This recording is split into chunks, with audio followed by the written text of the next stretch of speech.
जळगावात 64,48,00,000चे अंमली पदार्थ जप्त, एकाला अटक। चाळीसगावकडून छत्रपती संभाजीनगरकडे जाणाऱ्या कन्नड घाटातील बोडरे फाट्याजवळ महामार्ग पोलिसांच्या नाकाबंदीत तब्बल 64,48,00,000 रुपये किमतीचा एम्फेटामाइन्स हा प्रतिबंधित ड्रग्ज जप्त करण्यात आला। या कारवाईत 43 किलो वजनाचे 39 पॅकेट सापडले असून एक संशयित आरोपी पोलिसांच्या ताब्यात आहे। रात्री महामार्ग पोलीस नियमित नाकाबंदी करत असताना दिल्ली पासिंग असलेली एक कार बोडरे फाटा चौकीजवळ तपासणीसाठी थांबवण्यात आली। वाहन चालकाने पोलीस कर्मचारी योगेश पवार व महेंद्र अहिरराव यांना उडवाउडीची उत्तरं दिली।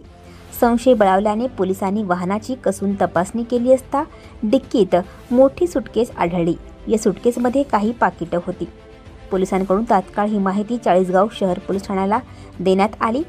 पोलीस आणि फॉरेन्सिक पथक घटनास्थळी दाखल झाले। तपासणीत सुटकेसमध्ये एम्फेटामाइन्स हा अंमली पदार्थ मिळून आला। या प्रकरणी अब्दुल असीम सय्यद वय वर्ष 48 राहणार दिल्ली या वाहन चालकाला अटक करण्यात आली आहे।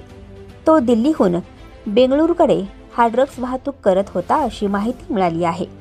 पोलीस तपासात उघड झाले की अब्दुल असीम सय्यद वय वर्ष 48 राहणार दिल्ली याच्यावर यापूर्वी बेंगळुरूमध्येही अंमली पदार्थ प्रतिबंधित कायद्याअंतर्गत NDPS ॲक्ट गुन्हा दाखल होता आणि त्यात त्याला शिक्षा देखील झाली होती।